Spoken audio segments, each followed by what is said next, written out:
Hey YouTube, how you guys doing? It's Jared Fuller here. Today is Sunday, December 30th, 2018. It is the final Sunday video update of 2018, and it is the eve before New Year's Eve.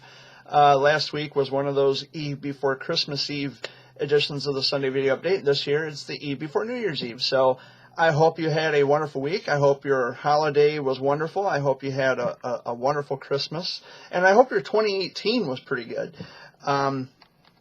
As for us, I mean, I sat around, watched TV.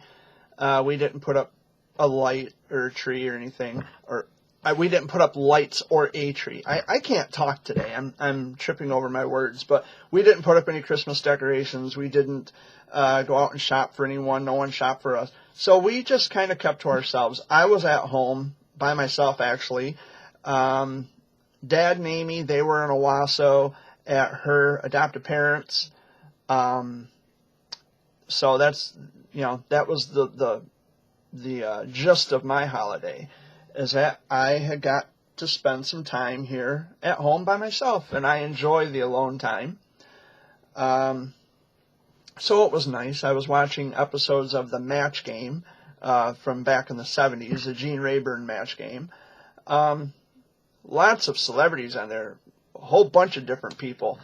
I see why my parents enjoyed watching the game shows back then. They had a Betty White marathon of when she was on the Match Game, from like Match Game 73, 74, 75, 76. So it was before and during the time that she was on the Mary Tyler Moore Show. But, there were a lot of wonderful celebrities on Match Game. For those of you who may remember that from back in the day, before I was born. But that's pretty much what I did on Christmas. So on this being the eve of New Year's Eve, we're coming into 2019. And so I know a lot of people, they tend to talk about, New Year's resolutions. They always have goals for the upcoming year. What we didn't do this year, we want to do next year. We want to improve on the things and the mistakes of this year for next year. We want to turn that page. And I'm not denouncing that. I'm not trashing it in any way whatsoever. I, on the other hand, personally don't do the New Year's resolution things. I'm a person who just kind of rolls with the flow, and I figure whatever happens, happens. However, I do have quite a bit of, I have a lot of plans coming up in 2019. They're just plans. There's nothing written in stone. So if you're watching this just from here on my YouTube channel, or if you're watching this on Twitter or over on Facebook,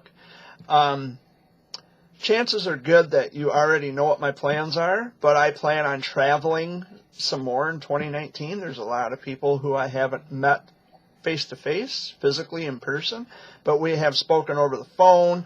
We're friends on Facebook, and I follow some of those same people on Twitter.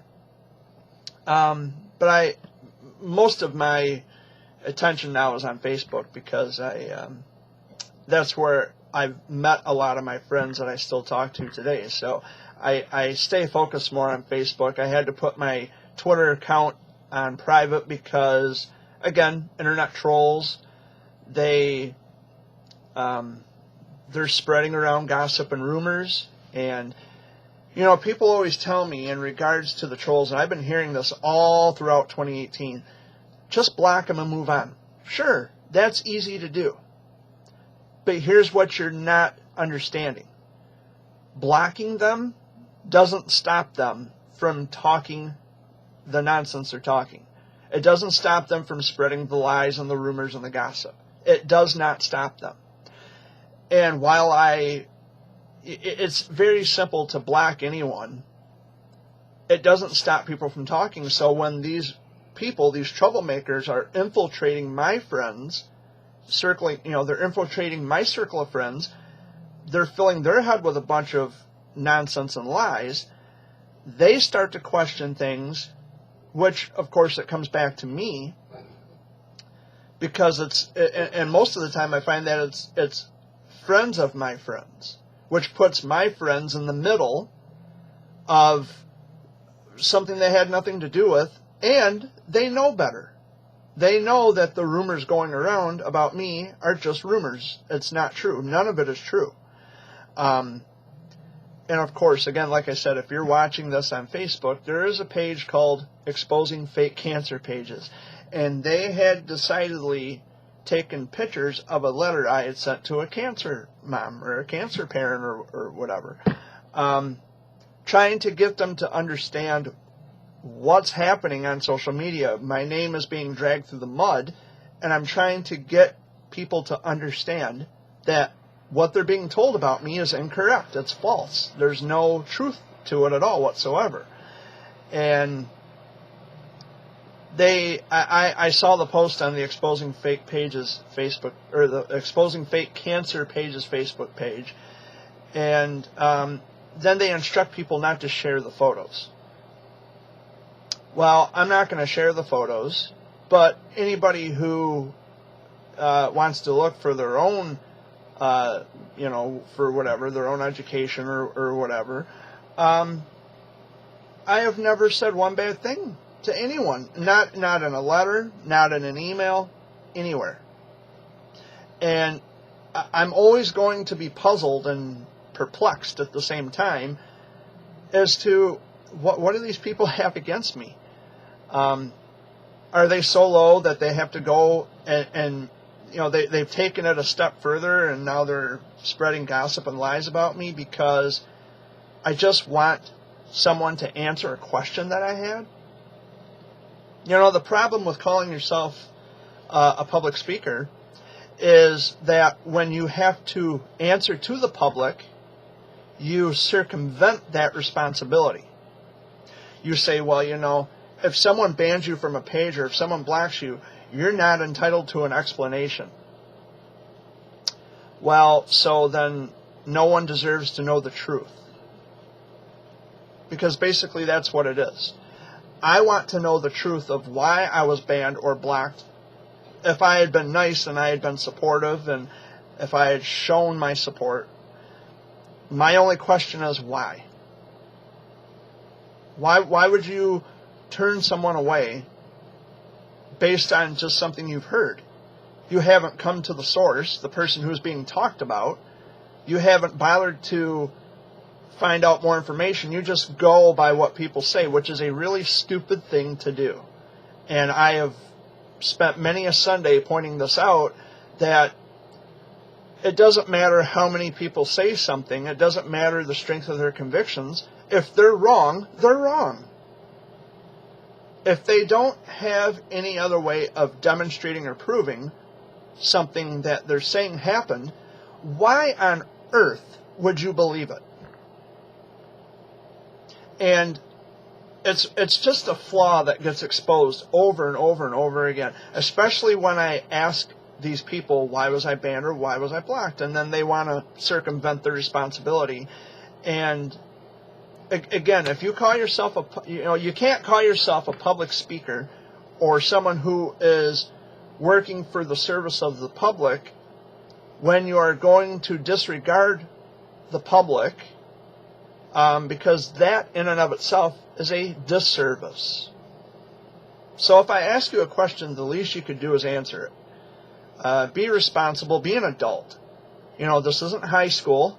Those days have passed. You're not a young little girl or little boy anymore. It's time to grow up. If someone is asking you a question and you call yourself a public speaker, you don't cross your arms and stomp your feet like an immature brat kid and slam the door. You answer the question. Plain and simple. Now, and I touched on this, I think it was a couple weeks ago. The word advocate gets thrown around a lot. Anybody can call themselves an advocate, which, it's free. Anybody can call themselves an advocate. But that's just a label. How you treat people, your actions towards the people that you are supposedly representing, that's going to say everything about you. Now, I really don't care what anybody has to say about me, because I speak truth each and every single time. Have I emailed people in the past? Yes, I have. Because if I'm being wronged, I want to know why I'm being wronged. Anybody in their right mind, and I don't care who you are, you could be one of my very close friends, my family, you could even be one of my haters for all I care. Anybody who is reasonable in their right mind is not going to turn someone away simply based on what someone else says or how many other people say the same thing. They can say it, sure. They can say anything they want. But they have nothing to back it up with. I've been saying this all year long. All throughout 2018. And people still don't get it. They don't get it. And I've spent a great deal of time trying to get people, even my haters, to understand the errors of their own ways. And I know there's people out there right now who are posting on Facebook. They're sharing my videos on Twitter and Facebook, and they're adding their own, just not so nice context and connotation to the words I'm saying, and they're trying to put a negative spin on my videos. But if that were really and truly the case, as they're trying to point out, I wouldn't be sitting here every week talking about a week in review. I wouldn't be sitting here trying to educate people on the importance of evidence and facts and logic and critical thinking and investigating and researching things. I wouldn't be wasting so much time trying to get people to understand it, which I guess in turn isn't a waste of time if, as a public speaker or a public servant, I am doing the public a massive service. So I guess I just answered my own question. I just denounced myself. It is not a waste of time. I don't see it as a waste of time when I'm trying to get people to understand what's really happening, what's going on. Personally, I'm never going to get people to stop. And it very well could be because I repeatedly every week talk about, the haters and the crap they're doing and the kinds of skullduggery that they're engaged in. Maybe I should stop, and maybe I shouldn't pay no attention to it, pay no mind to it. However, when my friends are coming to me with screenshots of something, just because people said it, just because someone on Facebook or Twitter or elsewhere said something, without fact-checking, without, making sure that, or at least looking into it, is any of this true? No one can verify it. I'm not a hard person to find, first of all. Second of all, with that being said, you can email me with your inquiries about something that I have said that you may not agree with, which no one has done. And I've specifically pointed out any number of times that my email address is in the About tab section of my YouTube channel. I'm still waiting for someone to email me with some kind of complaint or grievance that they have against me regarding anything I've said here. Now, they haven't done that. And even with that being said, not being a hard person to find, I'm on Twitter, I'm on Facebook. I had to, again, like I said, I had to put my Twitter profile on private because my haters have, out of spite, set up Twitter accounts just to spy on me and to infiltrate my circle of friends with gossip, to put the scare into my friends and saying all this nasty, negative stuff about me, which, of course, is just not true. And I've noticed there is a screenshot going around about how I had made an inappropriate comment to a 12-year-old. It never happened because, first of all, I have the screenshot, I have a copy of it, and the name is scribbled out so no one can see it. Why? Why is that? Because if you're so concerned,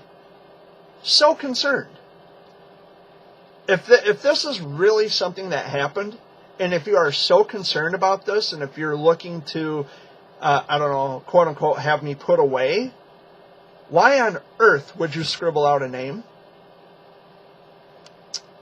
See, it doesn't make sense because news travels fast.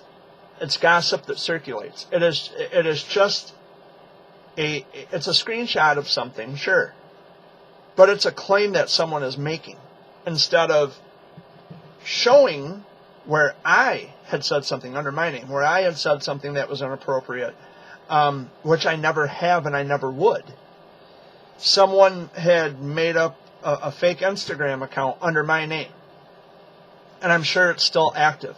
That's not me. And I pointed that out any number of times. People don't understand that. They're not getting that.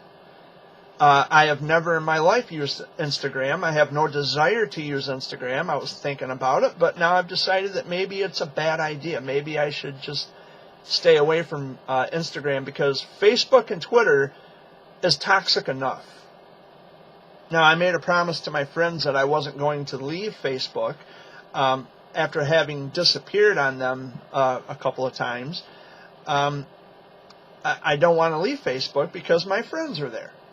Anybody who knows better, and people I've talked to, they know better.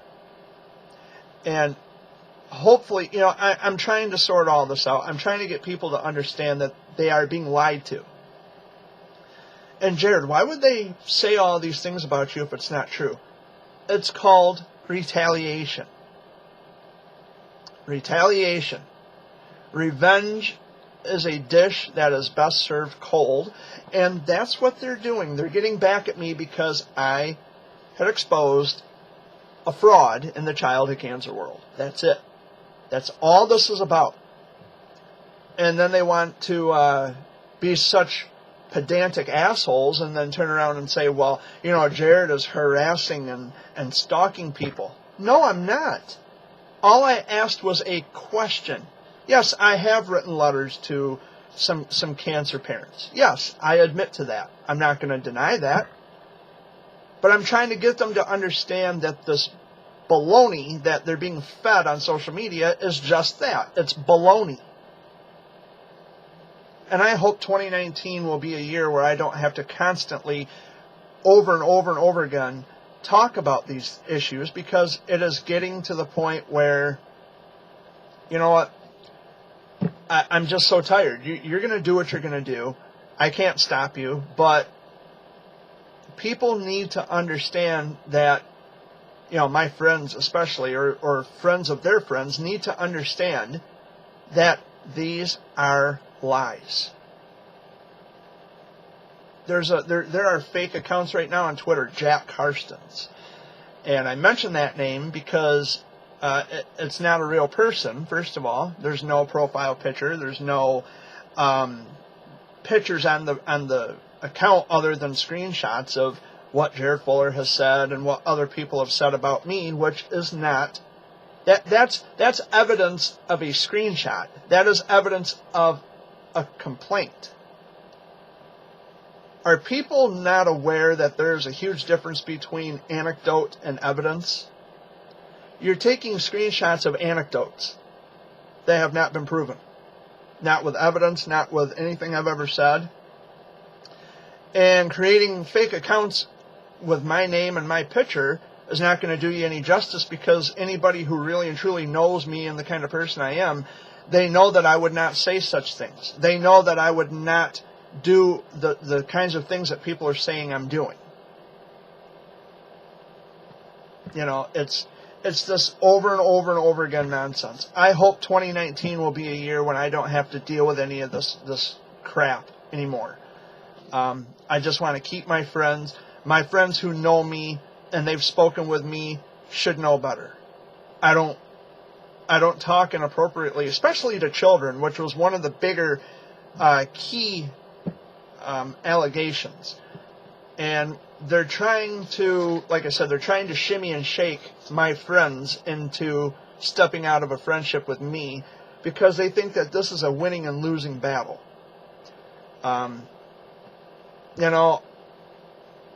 People have left. There's nothing I can do about that. I've tried to get them to understand that they've been lied to, but they won't listen. They've got it in their own heads, and they've made up their own minds about Jared being this awful person. Well, unfortunately, they'll have to live with that lie. They'll have to live knowing that they believe something that someone said rather than understanding what's really going on. You know, it's a shame. It's really a shame. And I hope 2019 will be a better year and I don't have to sit here every Sunday and talk about this stupidity and this nonsense. I have to adjust my chair. Ouch. I hit my knee. Oh. But anyway, enough of that. So before I forget, I want to remind all of you for the last time in 2018 to visit GuideStar.org. Yes, yes, yes. Oh, this is so painful. GuideStar.org is a website tied in with the Internal Revenue Service of the United States of America. Has a complete and comprehensive listing of all the 501c3 nonprofit organizations and LLCs. Don't be fooled. Don't be duped. Visit GuideStar.org today. And that's the last time I say that in 2018. It's amazing. But I will be back next year. You know, 2019 will be a new year of, Sunday video updates. And I hope I don't have to keep so much of my life private. Just to, just to stop them, my haters, from using that against me and going around and telling people, you're letting this guy around. Yeah, they are, because they know who I am. But anyway, like I said, enough of that. There were a couple of things that happened in my hometown just recently in Chesaning. There was a horrible car accident on M52. It's a state highway. It was at the corner of M52 and I think Pete Road, near the Stoddard Mobile Home Court. And then that was on Friday. And then yesterday morning, there was a plane crash at Showboat Park. And the person, the pilot, he was from Vernon, and he had flown his plane from the Owasso Community Airport, crash landed at the Showboat Park there in Chesaning, and he died.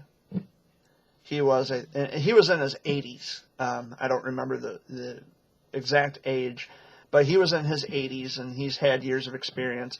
And this is what I've read on Facebook. I don't know how true it is, and I don't want to assume that it's true.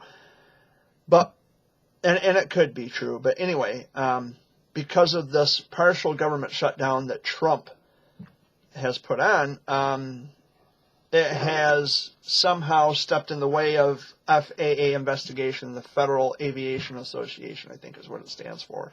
But the partial government shutdown had stepped in the way. It had gotten in the way of FAA investigation, what caused the plane to crash, and so on and so forth.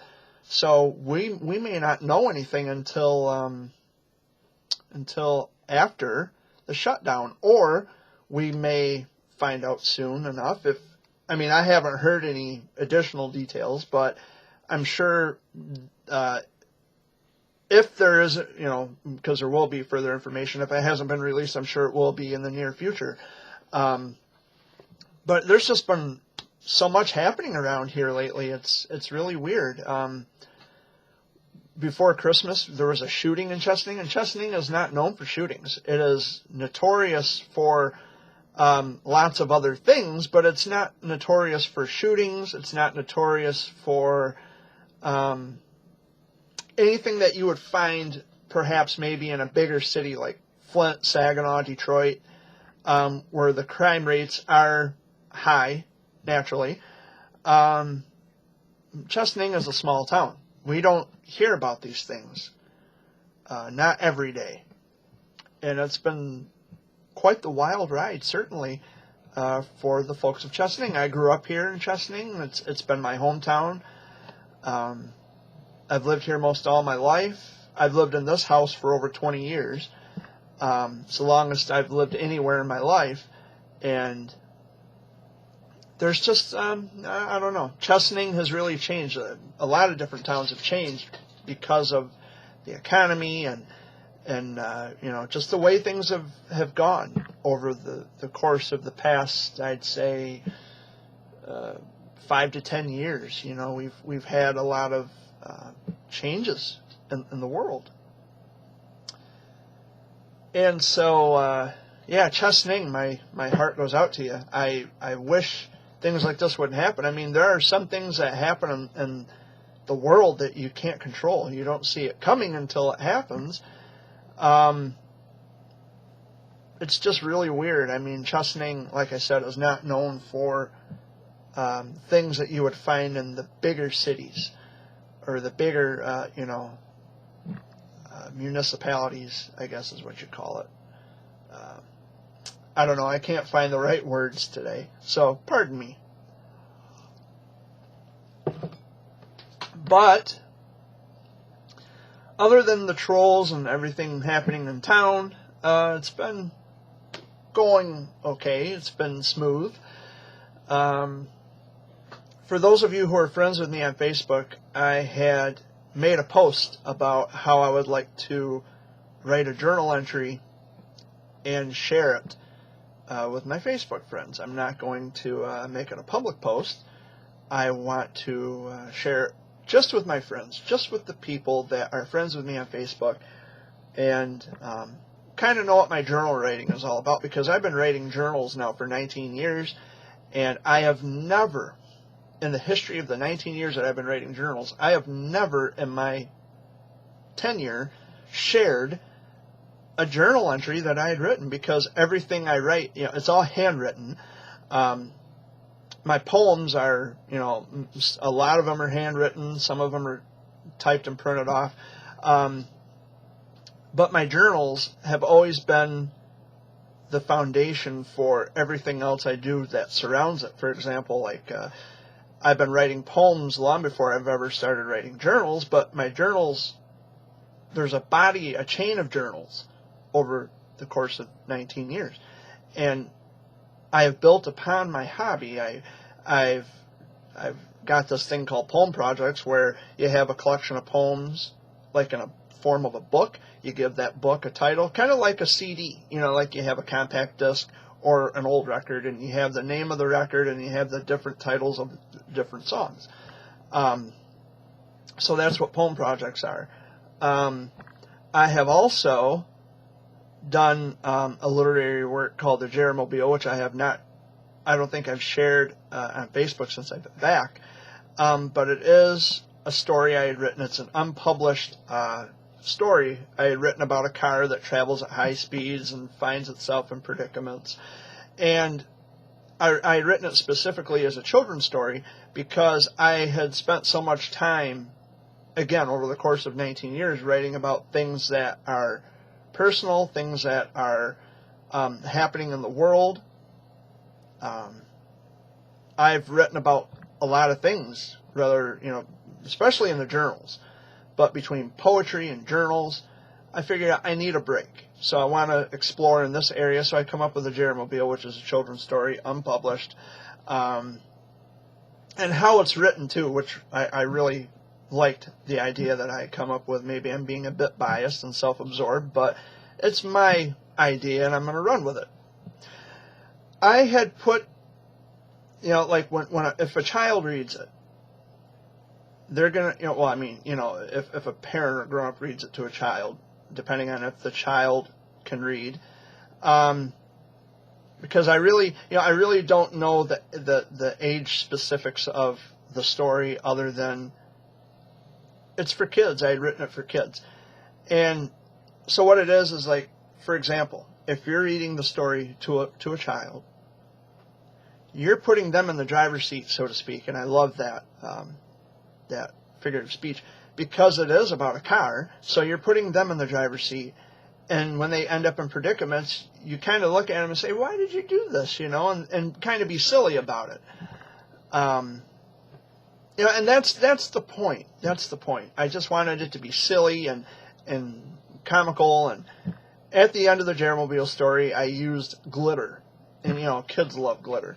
So I figured I'd use glitter and, to sum up that story. So there's a little bit about what I like to do. You know, all my collection of writing, my autograph photos that I've received over the years. I've got, I think, close to 350 autographs.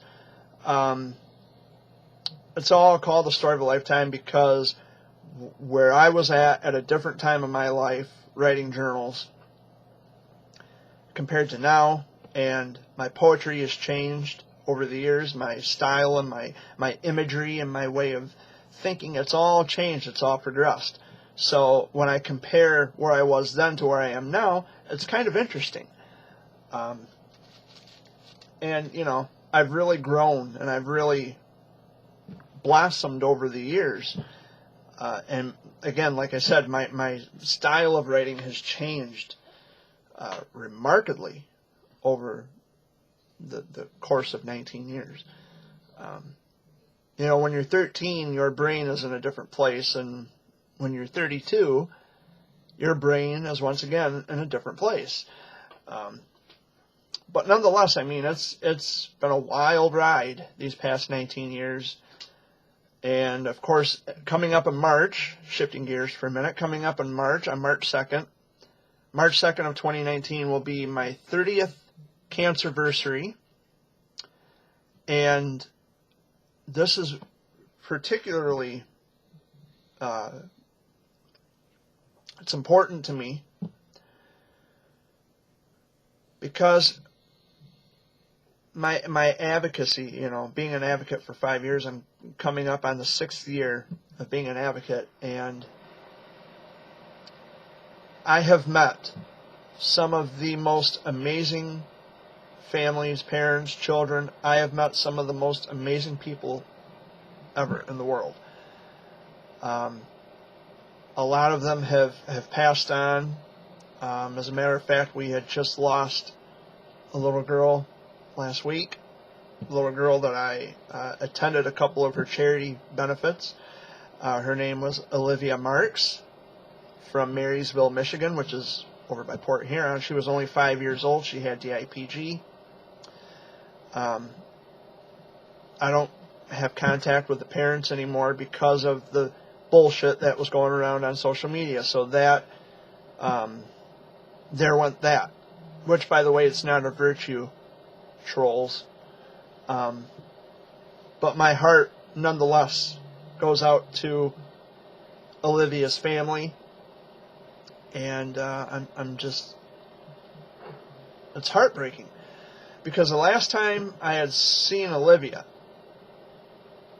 I was at this place in St. Clair, Michigan. It was called the Voyager. I had taken some video.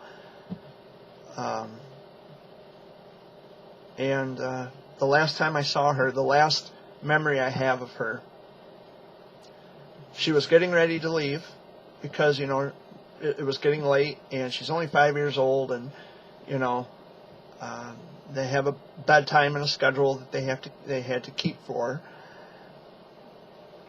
And I walked out with them to the parking lot. And at that time, her mother had said, "You want to give Jared a hug?" I love hugs. And she ran up to me and she gave me the biggest hug. And I told her I loved her. And it was good to see her again. And I hope she has a good sleep. And I can't wait to see her again. I'll never get to see her again. I'll never get to see her again because of the fact that now she's gone.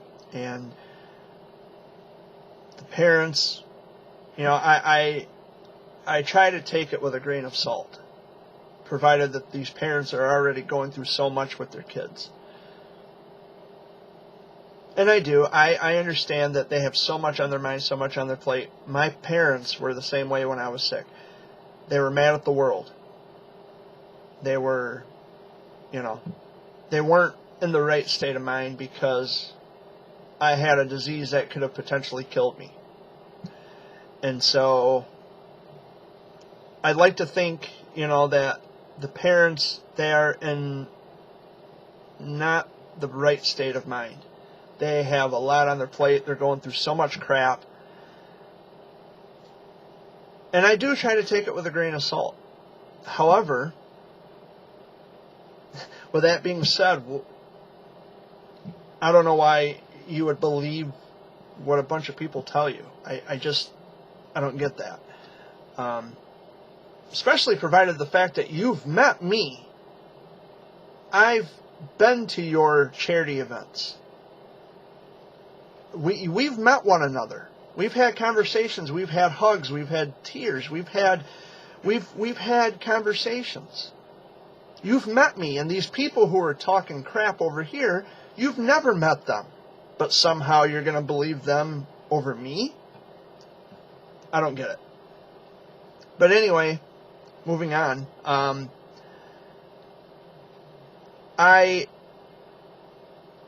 Coming up on 30 years since my diagnosis, it's very important and it's very special to me because it's the one day in my life that changed the course of my life forever.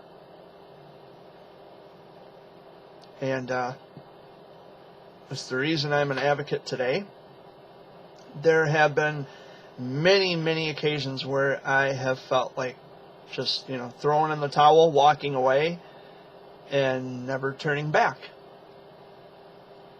But that's not me. See, I actually care about people. I care about people who have been thrown under the bus, so to speak, with this disease. Something that no one ever asks for. All I've ever wanted to do is help people. That's it. I wanted to help people. I wanted to reach out to people. But inevitably, to a lot of people now, I guess I'm a bad guy for having done absolutely nothing wrong, but expose a fraud, and that's really what it boils down to. The cronies are always in full force, and they're always doing the dirty work of the people who are too chicken shit to come and say this to my face, or to call me on the phone, or to email me or text me. It's why social media, like when I was sick, we didn't have Facebook and Twitter. We had none of the social media stuff. But now we're in a world where social media is predominant, it's prevalent, and it's a smokescreen that everybody likes to hide behind because everybody on social media is a critic. And I love my friends, make no mistake about that. I love my friends dearly, with all my heart. Everything I am, I love them. But there just comes a point where, okay, I came back to Facebook to be with my friends, to have that connection, to pick up where I left off before I left. To have that reconnection. But there's also a moment where I just enjoy being a silent spectator, and I kind of scroll through. You going to join me, Amy? No, not this week, bud. All right. But being a silent spectator means that I kind of just sit idly and I scroll through. And I see what's being said. I see what's being shared. And social media does have the added issue of comparing your life to other people, which is not something I particularly like to do, because I know that the things that I'm doing are in the best interest of other people. Always been. But there's the life comparison game going on. I mean, there are people who are treated as if everything they touch turns to gold. They get treated like they're so perfect and so pristine. And they get treated this way because every little thing they do, they put it on Facebook. They brag about what they do. They can't just do something in life without, just do something in life and just do it. You don't have to plaster it all over Facebook. You don't have to. But there are people who do this specifically and primarily to have their ego stroked. And when I see my friends sharing posts of these people who are massive, egotistical, narcissistic people, they got to have their ego stroked. They got to get their validation. I see my friends giving them that validation. They may not realize this, but I do. And the reason I don't say anything is because I don't want to upset anybody. Sure, there's people out there doing lots of wonderful things. I have shared moments of my own life. Like a couple weeks ago, I was doing volunteer work in Lansing, and I had pictures taken, what I was doing, where I was at, to try to give inspiration. Now, and that's where the conflict of interest is, because there's a fine line between doing things for inspiration and then doing things just to have your ego stroked, because you have such a fragile, delicate ego. And the minute you're not getting likes, loves, and shares, for whatever the reason, you feel invalidated. Why? Do you really live a sad life to where Facebook is your only validation in life? That you can't just do things for the sake of doing things without, wanting your ego stroked every 5 seconds? To me, it sucks. I don't post bits and pieces of my life to have my ego stroked. I don't need that. Because when I was away from Facebook, I was still doing things. I was still connecting with people. I was still doing things that I felt in my heart needed to be done. I was still doing things. See, I didn't have Facebook to go and run to when I needed my validation from all my friends. I needed to look like a big shot all the time. It's ridiculous. Absolutely ridiculous, and it's pathetic that people do this. And with that being said, being an advocate, yeah, you want to help raise awareness, which is fine. That's what we need. And we need honest people doing it. Not just anybody, but we need honest people doing it. And, it's more of a showboating thing or a competitive thing than anything else. I'm not looking to compete with anybody, and I have made the mistake of comparing my life to other people, and I know I shouldn't have. But inevitably, I think anyone who uses social media engages in this kind of mind trick. Well, my life isn't as important to my friends as these other people who are just bragging and goofing off and showboating. They matter more to my friends than I matter to my friends because I'm not doing something as extravagant as they are. That's kind of where a person's mindset is. That's how I think and feel most days. It's like, wow, I guess I'm just chopped liver all of a sudden. I'm old news to a lot of these people. These people who are supposed to be my friends, and I'm getting pushed and shoved to the back of the line. But it's like this. My friends, I know better. My heart knows better. My mind plays tricks. There's this problem with the mind and the heart in conflict with each other all the time. And when I see people who are just they are just massive narcissists. It's always got to be about them.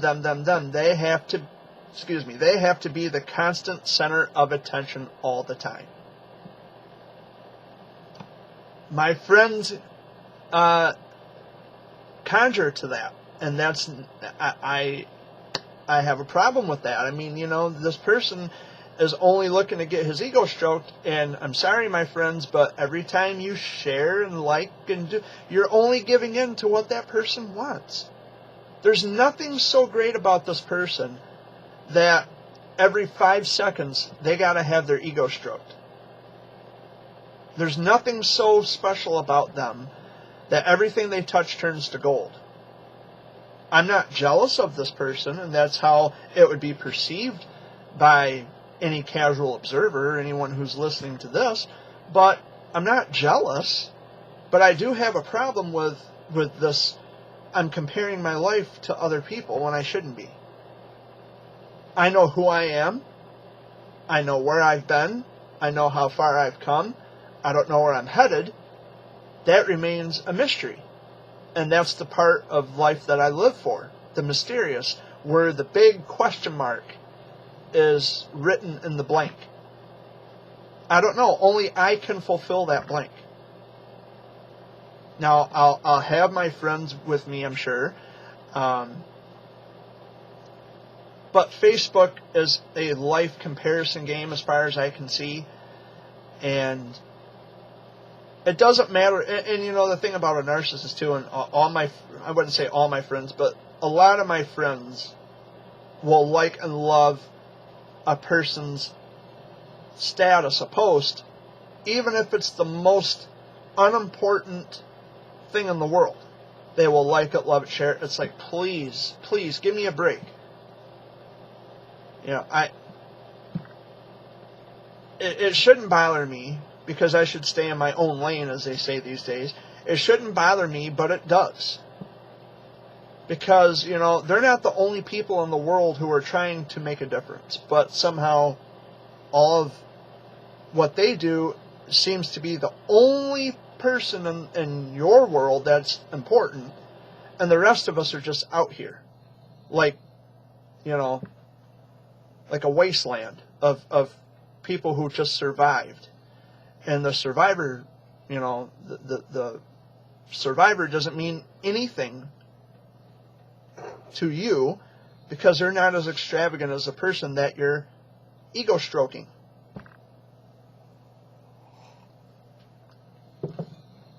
I mean, I don't understand it. It's complicating, and I was actually going to save that for a journal entry that I was going to share on Facebook, but it's all about ego stroke. And there's people who say that I hog the spotlight, I have my ego stroke. No, I don't. You know, having childhood cancer, and this was the point I was going to get to, and then I kind of veered off and went off track a little bit, but being a survivor, being directly impacted by childhood cancer, that is irrevocably the case. I can't reverse that. I can't say that I don't know what cancer is. I can't say that I don't know a life without it, because each and every waking moment of my life is different. You know, my life is not the same as your life. It's not the same as other people. But sometimes it's nice to know that you matter to your friends. It's nice to know that, hey, I may not be doing extravagant things in the world. I don't have a nonprofit organization. I'm not, you know, but I have visited kids at the hospitals. Sure. But because I'm not doing things that are as extravagant as what other people are doing, so it's like I don't matter as much to you. I mean, it's really unfair. And at the same time, uncanny, because Facebook does that to people. It gives off a preconceived notion of a person's life. They're only sharing certain shades of their life. There are parts of their lives that you don't see every day. You know, much like YouTube here. You don't see every part of my life, but I talk about things that have happened in my life. I don't keep anything a secret as far as that goes. Except for the personal things between adults. I don't get into that because it's not something that should be broadcast. There's people on Facebook who do that. They broadcast things that are regarding to adult pleasures, and I just personally think it shouldn't be on Facebook or anywhere on the internet where people have to read it or hear about it. But it's a life comparison game, and I should know better than to think that, well, I'm not good enough for my friends. I'm not good enough for these people anymore. Or I'm just old news. And this person over here seems to matter more than I do. It's not true. It's, I think that's one of the bigger quibbles I have with Facebook, social media in general, because it's not real. Facebook is not, it's a fake environment. And not only is it a fake environment, but it is also a toxic environment.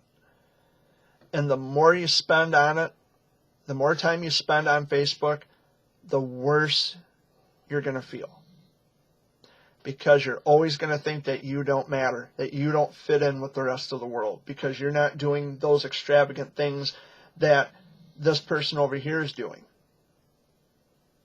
Well, that person, that's fine. He or she, whoever, they're doing amazing things, fine. I'm not going to denounce it. However, a good deed becomes null and void, in my view, when you're doing these things specifically to post on social media. You're not doing these things just for the sake of doing these things or for the sake of helping a fellow individual. You are doing this specifically so you have something to post on Facebook and brag about it and show off and think that you are just the greatest thing that ever happened to the world. It's really sick. I have shared instances of things that I've been involved in with charities, getting involved at the children's hospitals and doing the volunteer work and all that stuff. I have shared pictures of those events on my Facebook in years past. Of course I have. To inspire, to get the word out. Not to have my ego stroked. Not to say, well, I'm Jerry Bear and no one can hold a candle to me because I'm just so good.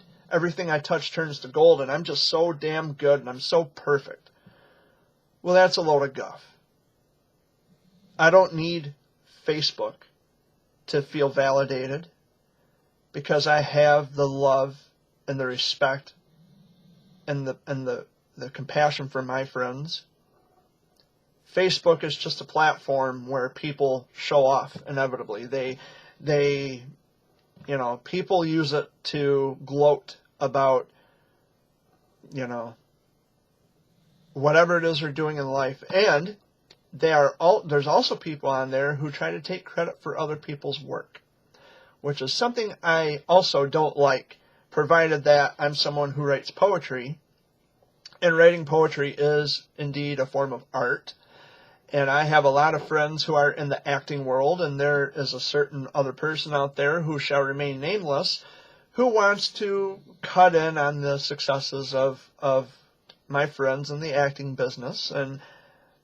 But I can't say anything because if I do, that makes me look like a prick. And I'm not. But I don't particularly fancy this idea that there's someone out there who can be so just their narcissism reeks, it stinks, it smells, and you see it. And when they try to cut in on the plates of people who are already successful, and they say, well, I want to be a part of your success, you are an ass.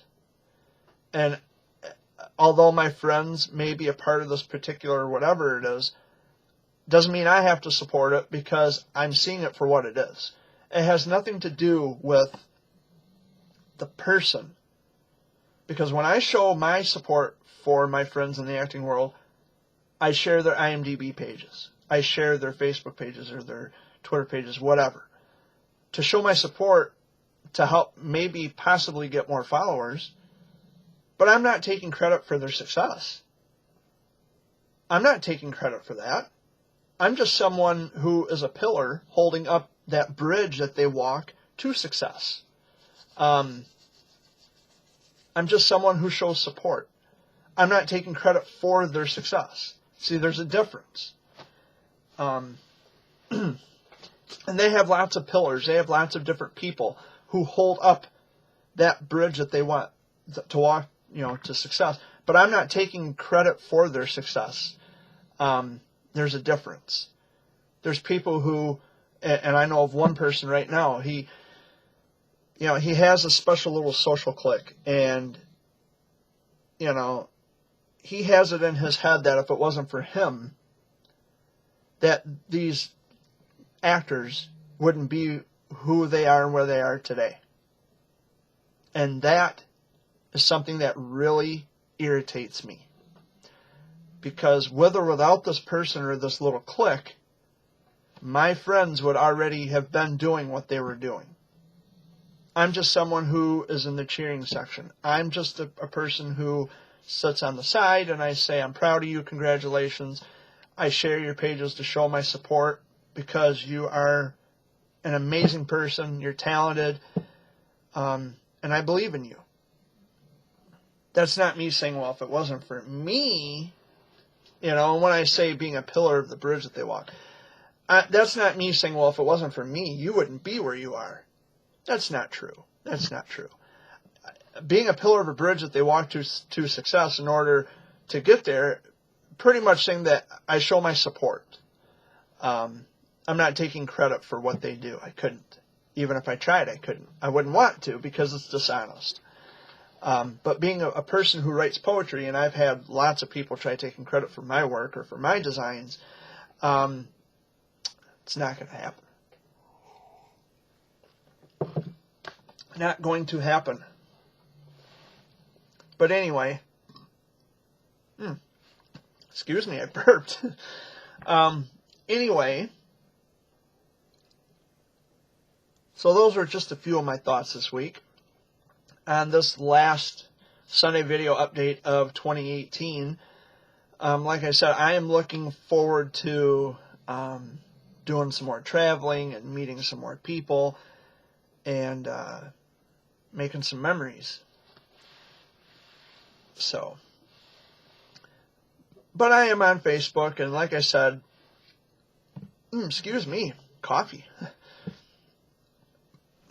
I don't post a lot, if I can talk. I don't post a lot. Sometimes I just go on and I just scroll through and see what everybody else is up to.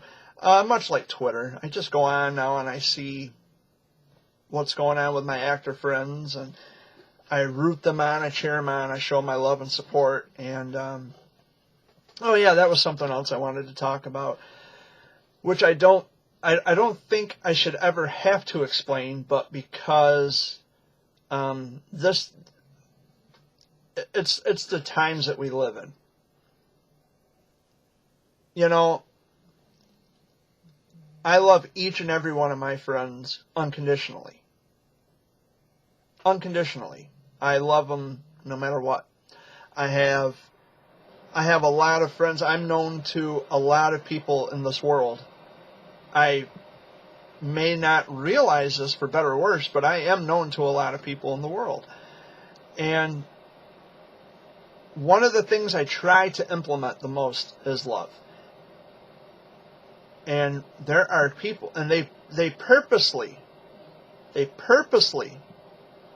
suspend the critical thinking and logic behind loving someone unconditionally. Instead, they purposely inject this twisted, perverted context and connotation to the word love. So now anytime I say much love or love and hugs or sweetheart, sweetie, whatever, that gives my haters something new to talk about. Well, he's just a creep and he said he loves me, and so do you want me to be like you and be a hater? I could do that, but I'm not going to do that. I'm not going to do that. Because this world, and it's big, but there are so many things happening in this world. So many things, tragic things. Whether you are, involved in a shooting, whether you're involved in a car accident, whether you're involved in a natural disaster, house fire, plane crash, not just in Chesaning or my hometown, not just in your hometown, all over this world. There are bad things happening to good people every damn day. Things that people would never deserve. They would never do anything in life to deserve their downfall or their tragedy. but it's happening. There's so much hate in this world. This world is overwhelmed with anger and aggression and frustration, not just political or religious, but in every aspect of life. People are so intrigued and perplexed that they have to take the most trivial things in life and destroy it because they're not happy with themselves, so they want to make other people feel miserable with them. The world may be big, and yes, a lot of bad things happen in this world, but it doesn't mean that we can't be good to each other. And that's one of the things that I try to implement as an advocate for childhood cancer, and just as an individual to my friends. Bad things happen to good people every day. We're all good people, I'm sure. At some point, our heart may be in the right place, but our mind, but the outcomes are not in correspondence. They don't tie in corroboration with what we think and feel in our minds and our hearts. So there are good and bad people. There's good and bad in everyone. But this world is just so overwhelmed with anger and aggression and frustration and hate. And people look at me exposing a fraud in the childhood cancer world as me being a hateful person. But no one ever says a damn thing about, well, what this person is doing is wrong. They don't carefully and closely examine the situation.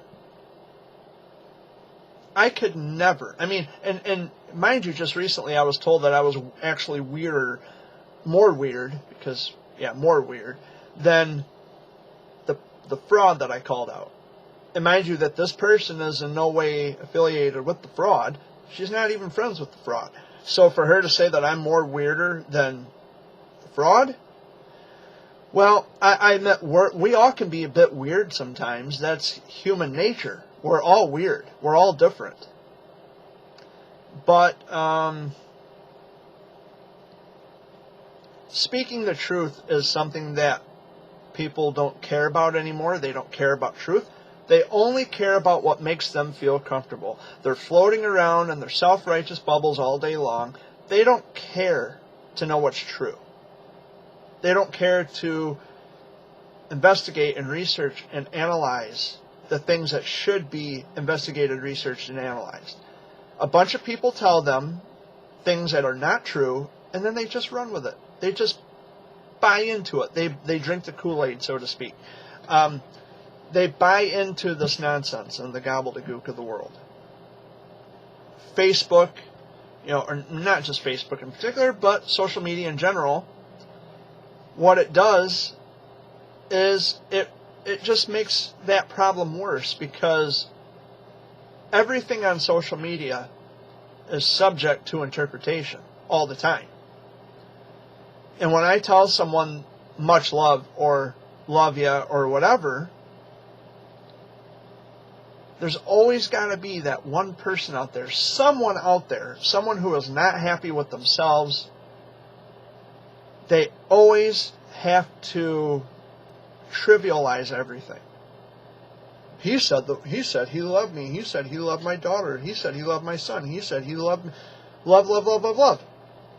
So freaking what? So I'm a person who wears his heart on his sleeve. I am a very passionate person. I'm very affectionate.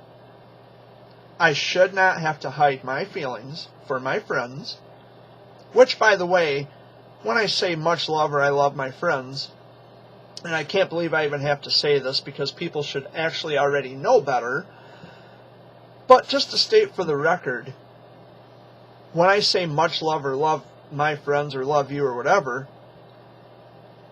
there's no hidden sexual innuendo deep-rooted within that word.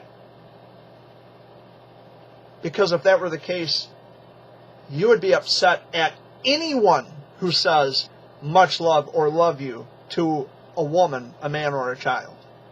That would be something that would offend you from anyone, not just me. So I know it's bullshit. It's bullshit. You really don't think that. You really don't think that I'm being perverted when I say much love. Because I'm not. I'm just someone who loves my friends. And I don't see where that's a problem. Again, it's only a problem for those people who have nothing better to do with their time. They hate their own lives. They're miserable. And they complain and they bitch about everything. And then they want to make other people feel miserable by dragging them down with them. And you know what?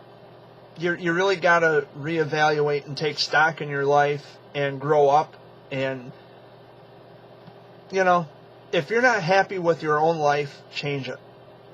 Make improvements. If you're so big on New Year's resolutions, make that a New Year's resolution for 2019. Do better than you did this year. Treat people better next year than you did this year. It's hard to do, I know, because the world is such a crazy place. Everybody's heads are all over the place. But there is nothing wrong with loving your friends. There's nothing wrong with being affectionate towards your friends and loving your friends and people around you. This world is, like I said, it is just overwhelmed with hate and fear and anger and aggression. People are hurting each other every day. People are killing each other every day. In fact, we're killing ourselves trying to please everybody else. 30 years being, a survivor of childhood cancer, it has taught me so much. Childhood cancer gives and it takes. And sometimes when it takes, it also gives at the same time, contemporaneously. It's philosophical, but you learn so much from it. 30 years, it's a long time. And I never wanted to have enemies. I never wanted to compare myself to other people. I never wanted to compete with anyone.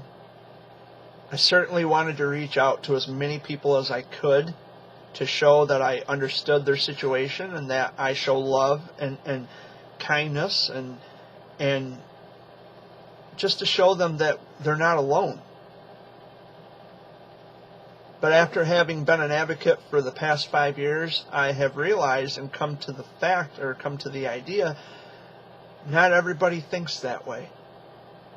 Not everybody wants to be happy. Not everybody chooses to be happy. And there are people who allow for other people to make their decisions for them. And that's a problem. No one tells me what to think about certain people. If I don't see it myself, I have no reason to think otherwise. Which is pretty much the reason I still have all the friends I have now. Because they just know better. They know better.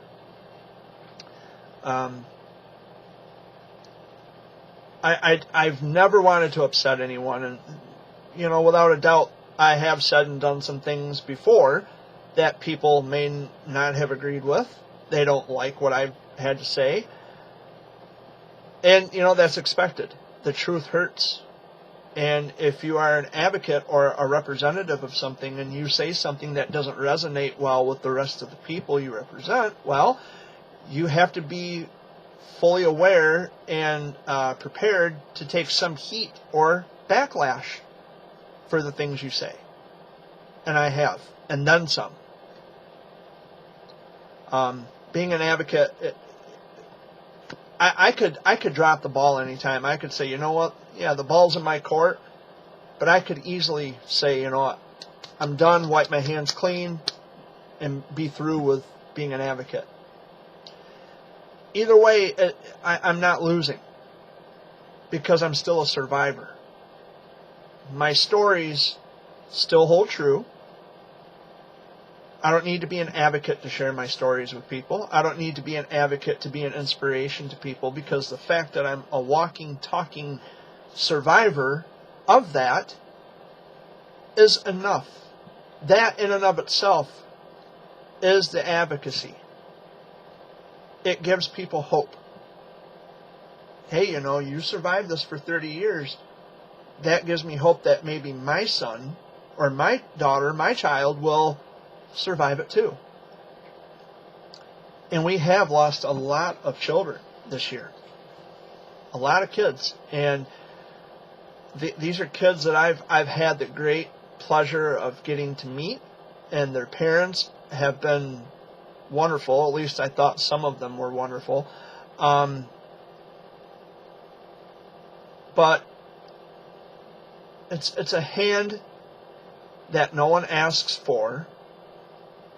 It's a hand that life has dealt us. And it's just all in the matter of how we play our cards. Because, we have to take this really shitty hand that we've been dealt, and we have to make the best of a bad situation. And for me as an advocate, I'm just reaching out to people and I'm saying, look, I'm being real with you. You're my friend. I love you. I care about you. And I want to help in any way I can. But if people are going to, if they're just going to treat people like crap all the time and trash on people, then they cannot contemporaneously in the same breath say, I want change for childhood cancer. Well, it doesn't happen with just a single person. It takes a group. It takes a world of people who have been directly impacted by this. And yeah, there are a lot of people who are indirectly impacted, and they advocate for the funding and research. But again, even the indirectly affected people, they have a tendency, because we're all human at the end of the day.